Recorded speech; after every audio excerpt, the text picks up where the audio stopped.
Easter is this Sunday, and if you're celebrating with a holiday dinner, we have some delicious ideas for the menu from celebrity chef and caterer and author of the cookbook One with the Kitchen, Chris Valdes. Chris, it's so great to have you here. Happy almost Easter. Happy. Yes. I need to be one with the kitchen as someone who doesn't cook. So please help me. I know a lot of people make ham for their Easter Sunday dinner, and they typically use pineapple for the glaze, but you use something special and different. I use guava, and why do I use guava? Because everything tastes better with guava. Yeah, I agree. So we're gonna add some special more love to our glaze. Okay. So we're gonna add some pineapple juice in there. Okay. We're gonna add some orange zest, some brown sugar, some Dijon mustard.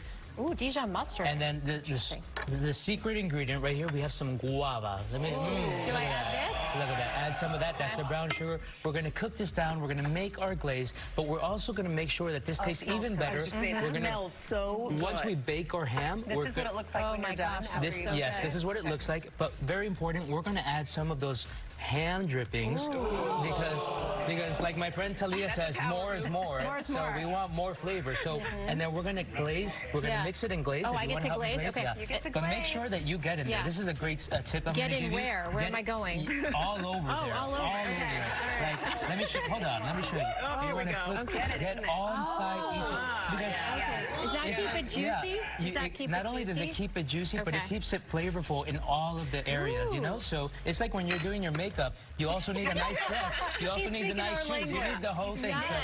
So while she's brushing that, we're going to move on to our carrots. How are we going to upgrade our carrots? We're going to roast these. I like these rainbow carrots. Yes. Yeah, these look delicious. Because color is better, right? Absolutely. So we're going to add some olive oil in there. We don't want to just all over for it? Yes, just a little. Just a little drizzle. Yeah, we're on a diet. Okay. Then we're going to put a little salt and black pepper. Okay. Ooh, that's going to be good. And then that's nice, but let's get our hands in there. And let's get them soggy.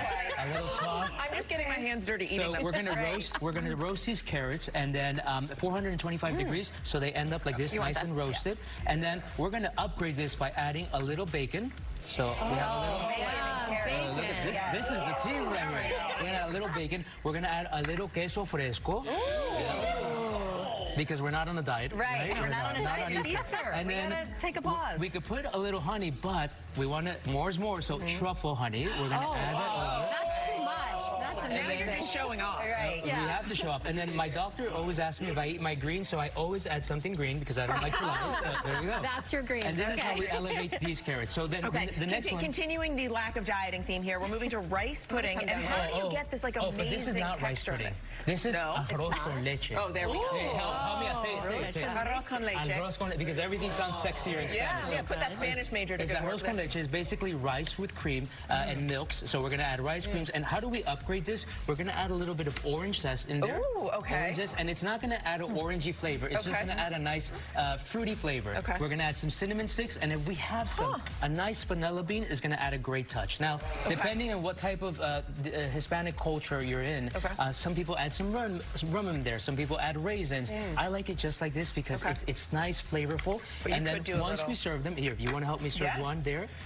And then we're going to top them all off with a little bit of cinnamon on the top. You can taste the cinnamon. What I love about these three recipes are two things. One of them, it's great recipes that you can make with the kids. Help them, they could toss the carrots, they could glaze the ham. But the other thing that I really love about these recipes is that food is supposed to bring us all together. Like we are right here. We don't know each other, but we're here, we're cooking, we're having a good time. And that's what it's all about. That's what it's all about. So that's what I want these recipes to do. This is so good. It's insane. The arroz con leche is insane. Because rice pudding is You're right. You need to add that oomph to it. You can get all of these recipes on GoodMorningAmerica.com. Coming up, screenwriter Billy Ray is here, known for his hits The Hunger Games and